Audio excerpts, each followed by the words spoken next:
Halo Tribuners, kembali lagi bersama saya Aswin Lumintang di acara Tribun Bakudapa. Dan kali ini kita akan berbincang dengan topik tahapan pembentukan badan ad hoc pada pemilu 2024, khususnya di Kota Manado tentunya ya, karena perbincangan ini nanti khusus bagaimana kesiapan akan penyelenggara pemilihan umum di Kota Manado.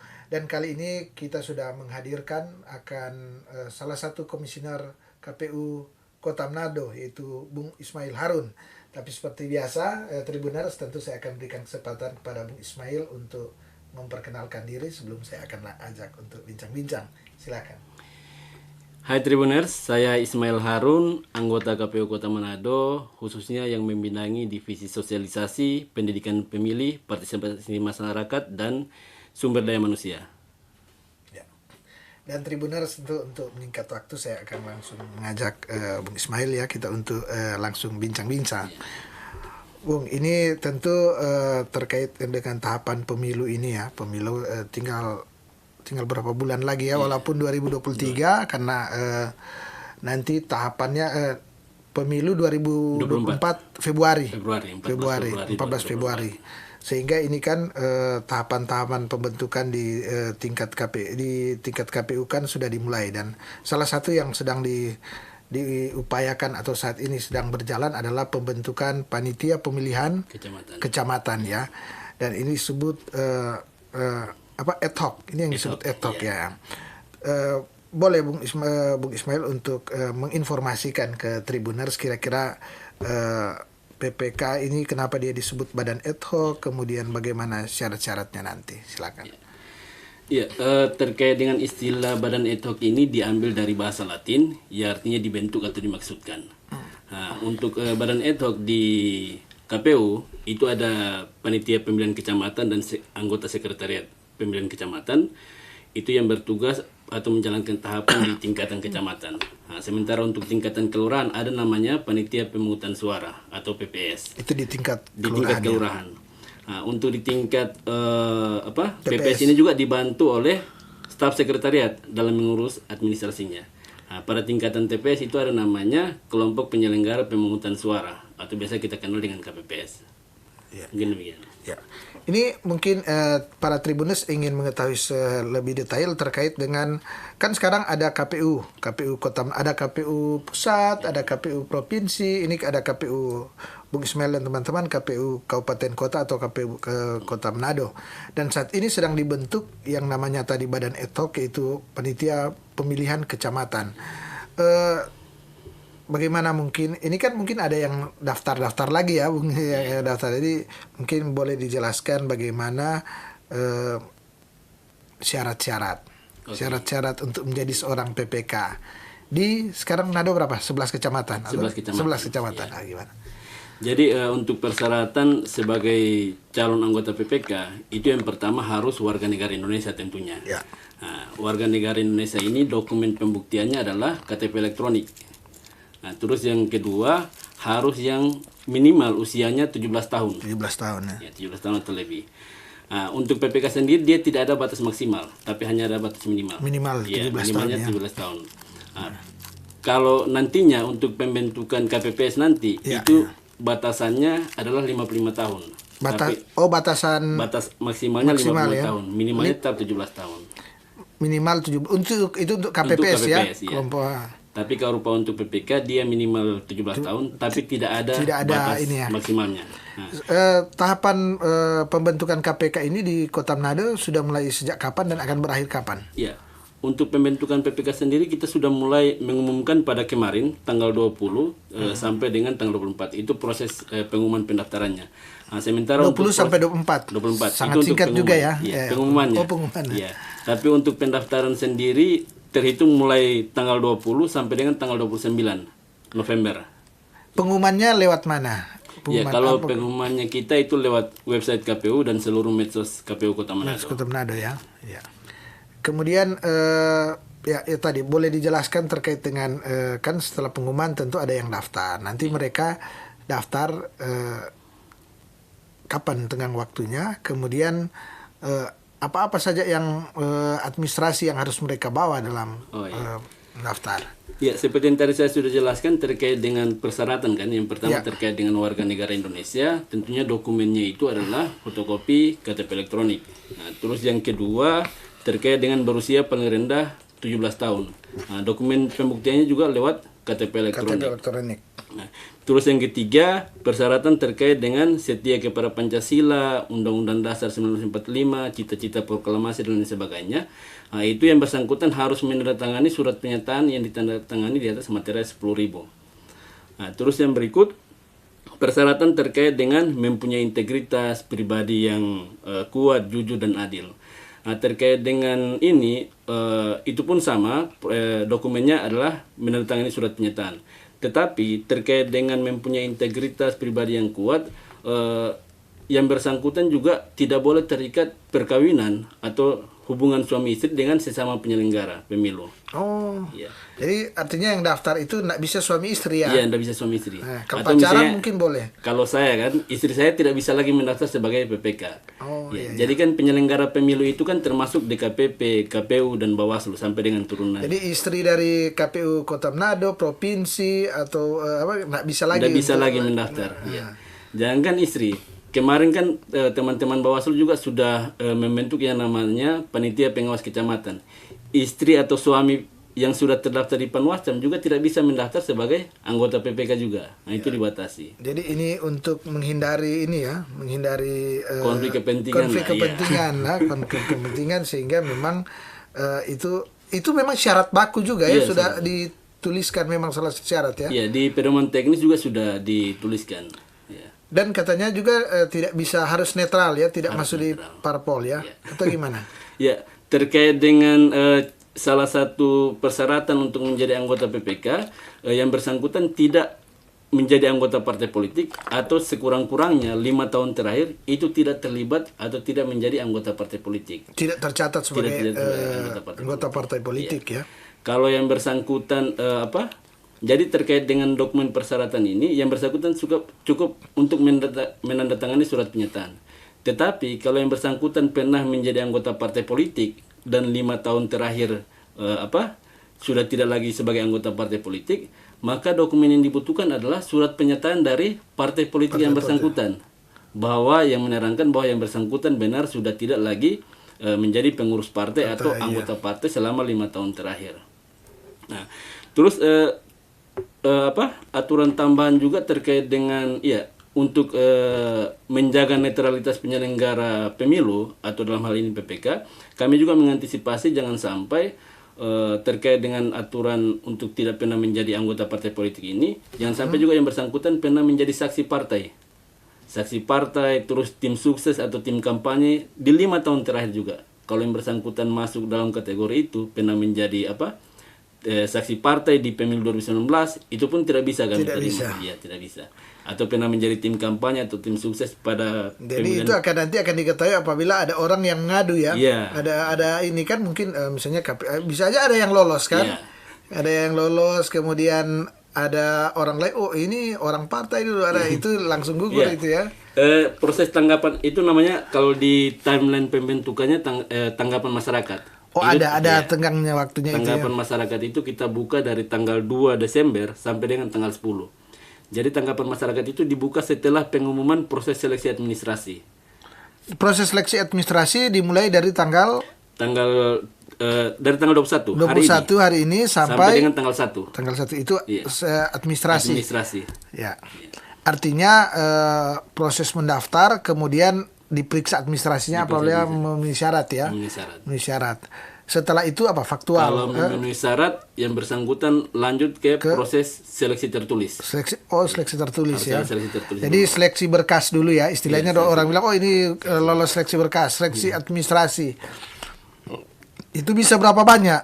Kan itu bisa berapa banyak kan? Tidak dibatasi kan? Tidak dibatasi. Nanti dia akan dibatasi ketika seleksi tulisan ya. Kalau terkait dengan yang mendaftar, yang kita butuhkan itu 2 kali jumlah kebutuhan di masing-masing kecamatan. Nah, nantinya kebutuhan kita kan 5 kan. Minimal pendaftar itu harus 10 orang atau 10 pendaftar di satu kecamatan. Kalau seandainya dia kurang pendaftar itu, maka kita akan perpanjang pendaftaran selama 3 hari. Kalau dia kurang. Kalau dia kurang lagi? Kalau dia kurang, nanti kita akan coba berkoordinasi terkait dengan kekurangannya nanti setelah kita perpanjang. Ini kita belum pikirkan solusinya seperti apa. Nah, tapi untuk sejauh ini kami coba masifkan terkait dengan sosialisasi pembentukan badan ad hoc. Kalau mengacu di pengalaman kemarin-kemarin sih untuk Kota Manado hampir tidak ada sampai 2 kali perpanjangan pendaftaran. Artinya responsif daripada masyarakat Kota Manado untuk terlibat dalam pemilu, menjadi penyelenggara pemilu cukup tinggi ya. Iya, cukup tinggi. Cukup Kita tinggi. saja kemarin pada saat pendaftaran itu kan kemarin hari Minggu ya. Ya. Nah, logikanya kan kalau hari Minggu kan biasanya yang beraktivitas untuk mendaftar kan kurang. Harusnya Nah, kurang. kemarin itu yang mendaftar di kita itu 38 orang di hari pertama. Di hari pendaftaran. pertama. Iya. 38 orang di 11 kecamatan. Di 11 tersebar di Itulah 11 kecamatan. artinya mendaftar itu di tiap-tiap kecamatan atau langsung ke KPU Manado di Iya. sekretariat Kota Manado. Terkait pendaftaran untuk periode ini ya, yang membedakan dengan periode sebelumnya, untuk pendaftar itu lewat aplikasi Siakba. Oh. Ya, ada namanya sistem informasi anggota KPU dan Badan ad hoc. Nanti Oh, pelamar jadi secara online ya? Iya, secara online. Mendaftarnya secara online. Kemarin saya Jadi mempermudah sebenarnya juga ya. iya, mempermudah. Tinggal mungkin kartu tanda penduduknya di barcode ya mungkin ya atau gimana di ini. Nantinya terkait dengan dokumen-dokumen tadi yang sudah saya sampaikan itu nantinya diupload juga di aplikasi Siakba. Iya, iya, iya. Jadi selain di foto kemudian diupload di aplikasi Siakba. Sehingga terbuka bagi masyarakat untuk melihat ya. Luar biasa, luar biasa. Dan ini bisa dilihat secara berjenjang oleh KPU ya, KPU RI bisa lihat ya. Dan masyarakat luas atau ada password khusus? Ya, terkait dengan aplikasi Siakba ini tentunya yang memegang adminnya itu kami dari KPU. Terus pendaftar sendiri. Nanti pendaftar juga akan menerima notifikasi sejauh mana tahapan yang sudah berjalan, apakah yang bersangkutan lulus administrasi atau tidak, terus dia melangkah ke jenjang seleksi wawancara atau tidak, itu diberitahukan lewat, selain kita umumkan di website dan medsos KPU, itu juga kita notif di emailnya mereka masing-masing. Ya, ya. Ini menarik ya, dan sekarang ini tentu lagi pendaftaran sekaligus seleksi berkas lah ya, seleksi administrasi. Kemudian nanti setelah itu yang tahapan namanya apa tadi? Wawancara. Wawancara ya. Oh ada ada wawancara. Ya, setelah administrasi ada seleksi tertulis dulu. Nah, seleksi tertulis itu kita akan menyaring dari seleksi tertulis itu 15 orang. Maksimalnya 15 orang ya. ya. Maksimalnya 15 orang. Dari 15 orang itu kemudian kita akan wawancarai dan mengambil 10 orang yang akan ditetapkan. Tetapi ditetapkan 10 orang, 5 orang ini yang kemudian dilantik, 5 orangnya lagi urutan Daftar 6 tunggu sampai ya. 10 masuk daftar tunggu. Jadi ini ya dia 5 nanti yang bertugas ya, 5 nanti jadi 10 yang dipilih, tapi 5 yang bertugas, 5 limanya daftar tunggu ya. Iya. Dan itu berlangsung tentu kali Kota Manado di 11 kecamatan 11 ya. kecamatan. 11 kecamatan dan tadi Bung Ismail sudah mengatakan bahwa minat keinginan dari warga Kota Manado cukup tinggi karena di hari pertama yang notabene hari Minggu sudah ada 38 orang yang ini. Yang ikut ini dominan laki-laki atau banyak juga dari unsur perempuan, gimana? Ya, kemarin ketika saya coba cek itu cukup berimbang ya, baik laki-laki maupun perempuan cukup berimbang. Nah, tentunya terkait dengan rekrutmen kali ini, bukan hanya kali ini juga sih, rekrutmen sebelumnya juga kami memperhatikan keterwakilan perempuan. Ya, minimal kan 30% keterwakilan perempuan. Iya. Ya. Itu yang jadi perhatian juga Jadi ya. perhatian ini. Jadi cara daftarnya sudah diutarakan tadi lewat online ya. Iya, lewat Lewat online. Di kantor KPU juga kami buka helpdesk. Jika ada masyarakat yang cukup kesulitan dalam mengakses Siakba, baik cara mendaftar Bisa terus mendaftar mengupload, di KPU, bisa ya? datang ke KPU, helpdesknya KPU, bisa datang. Kita bukanya dari jam 8 pagi sampai dengan jam 5 sore selama tahapan rekrutmen dan terbuka kepada siapa saja masyarakat. Nanti kita coba bantu di kantor kalau yang mengalami kesulitan. Jadi dipermudah juga ya, artinya di KPU bisa datang di KPU, kemudian daftarnya secara online di Siakba ya. .co.id. Siakba. Ini Mungkin bisa dijelaskan lebih apa yang tadi sudah disentil ya, tapi saya kira perlu dijelaskan apa yang membedakan rekrutmen tahun ini dengan periode ini dengan sebelumnya. Ya. Yang membedakan pertama dari segi regulasi ya, segi regulasi. Kalau sebelumnya itu kemudian PKPU atau peraturan KPU itu memisahkan antara PKPU untuk pemilu dan PKPU untuk pemilihan. Nah, kita ketahui bersama untuk 2024 nanti kan keserentakan pemilihan itu kan diselenggarakan Satu tanggal. Di tahun yang sama. Tahun kan? yang sama untuk Ya. pilpres dan ini Pilpres pemilu untuk memilih Legislatif. legislatif itu di Februari, sementara untuk kepala daerah itu nanti di November. November, Di tahun 2024. Nah, makanya untuk memenuhi keserentakan pemilu maupun pemilihan itu, maka PKPU terkait pembentukan ini digabung menjadi satu. artinya tanggung jawabnya lebih banyak ya, Ya, lebih banyak. berat sebenarnya. Ya. Nantinya ketika di akhir periode atau akhir tahapan pemilu, nantinya teman-teman yang kami rekrut kali ini itu kemudian akan kami evaluasi. Apakah yang bersangkutan masih memenuhi syarat untuk menjalankan tahapan pilkada nanti atau tahapan pemilihan atau tidak. Ya kan? Ini kemudian akan dievaluasi di akhir periode mereka. Jadi ini mereka sesungguhnya mereka yang PPK ini dia hanya bertugas di pilpres dan pemilu legislatif atau sampai ke pilkada. Untuk saat ini masih bertugas untuk tahapan pemilu 2024.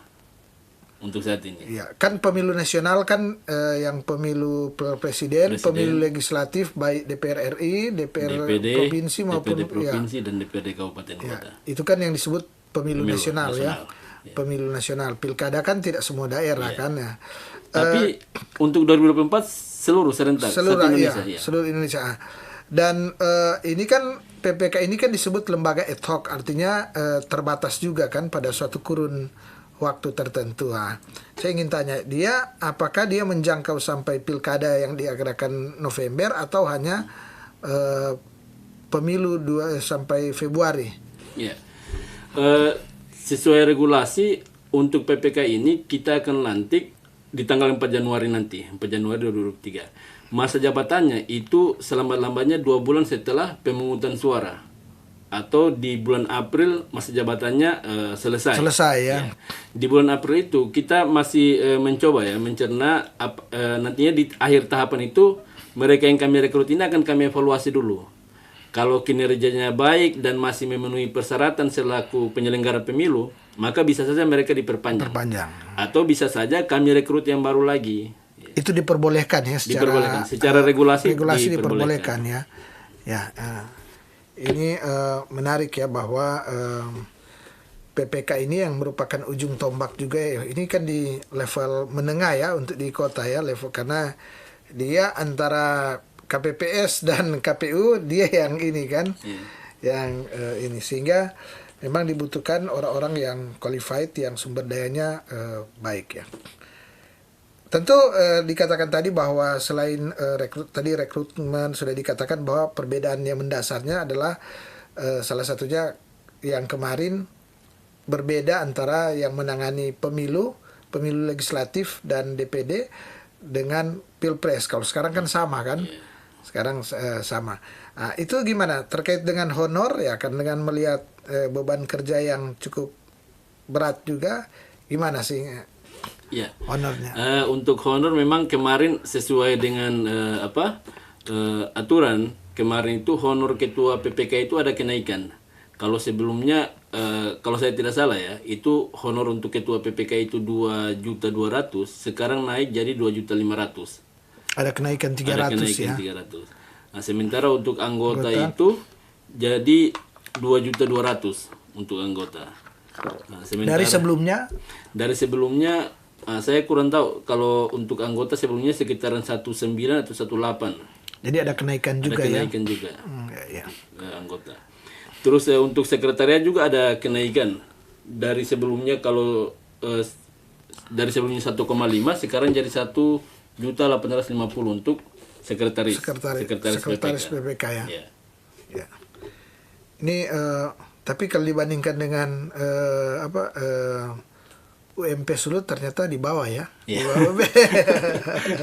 Tapi kan itu belum ditunjang dari bisa saja kan mereka dapat SPPD dan lain sebagainya. Oh, kan? ada Iya, ada juga ya lain. Oh, itu terkait ini yang dapat langsung, yang melekat langsung dengan Jabatan ketika mereka. dengan jabatan Iya, mereka jabatan ya. mereka. Tapi ada juga yang melekat ke kita, ada yang terkait ketika mereka melakukan kegiatan, Iya, misalnya SPPD untuk kegiatan kegiatan di KPU, di KPU kota, kota, iya, ya, maupun ya. turun ke kelurahan juga ada operasional sendiri. Itu ada ini sendiri ya, ada ini sendiri ya. Jadi para tribuners ya, saya kira bisa di atas UMP juga ya, relatif ini saya kira di tanggal-tanggal tertentu ya, di tahun-tahun ini tanggal 2023 2024 sangat banyak kegiatan kan, banyak tahapan, sehingga mungkin apa yang didapat, honor yang didapat itu bisa melebihi, artinya boleh sesuai dengan beban kerja ya. Iya, bisa. Sesuai dengan beban kerja. Dan ini menarik tadi Bung Ismail sudah mengatakan bahwa keinginan untuk menjadi PPK itu sangat tinggi, dan itu sudah terlihat ya dari periode ke periode, termasuk periode ini gejalanya sudah kelihatan bahwa hari pertama aja, hari Minggu, yang notabene orang biasanya beristirahat di rumah ya, ini ada 38 orang yang langsung daftar ya, langsung daftar, sehingga mudah-mudahan ya tercapai di target yang dikatakan bahwa 10 minimal 10 dua ya. kali jumlah Dua kali 10 orang per kecamatan. Lebih bagus lagi kalau dia 15 kan. Iya, lebih bagus. Ya. Artinya ada kesempatan untuk memilih ya. Iya. Ada kesempatan untuk memilih, ada kesempatan untuk melihat mana memang pendaftar yang memiliki qualified yang luar biasa atau yang disesuai dengan yang dibutuhkan ya. Iya.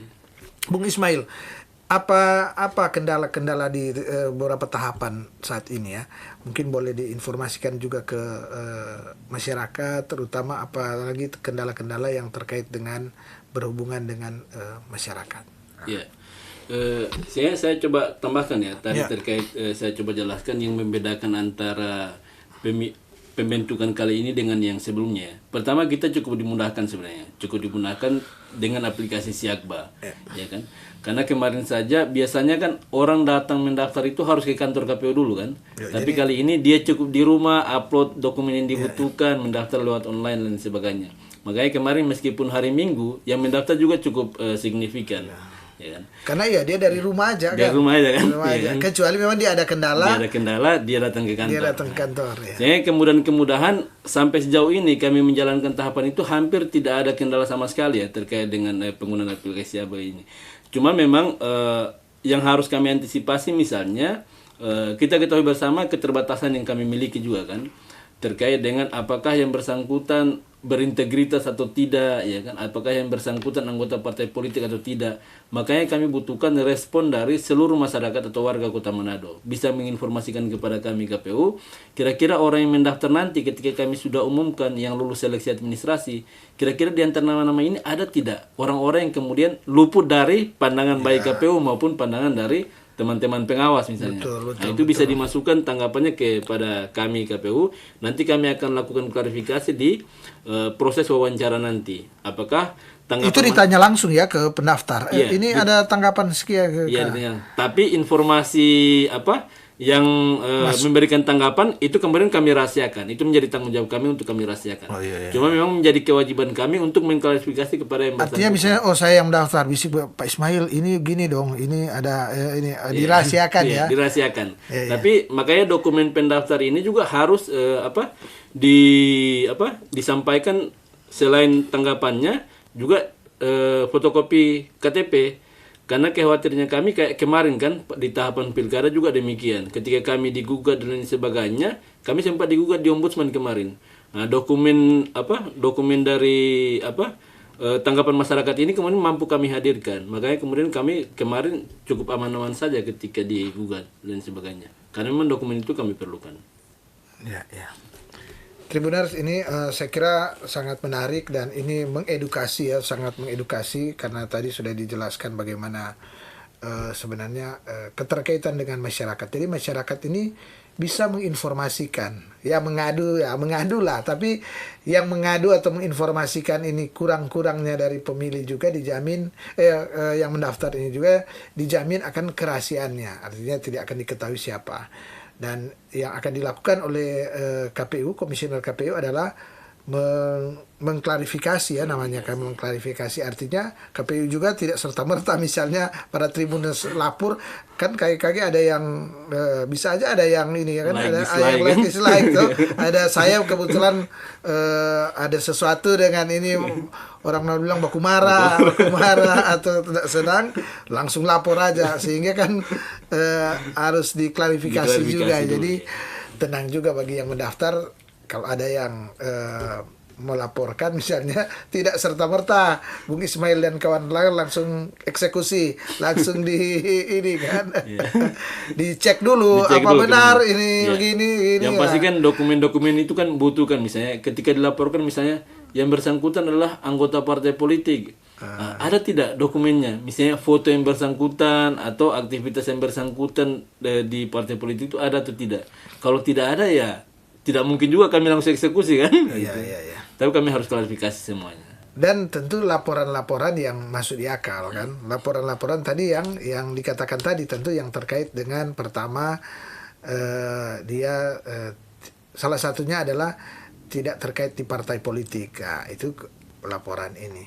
Kemudian laporan hal-hal yang lain yang tentu yang sesuai dengan pendaftar persyaratan ya. Kan kalau dia daftar, kalau udah daftar ini dia belum nikah tapi dia banyak pacar, tentu nak masuk kan itu kan itu atau kalau dia di gereja dia kurang masuk gereja, kalau dia di muslim misalnya rajin malas dia aja sembahyang. Nah, itu kan itu mungkin tidak kan, itu kan pribadinya dia.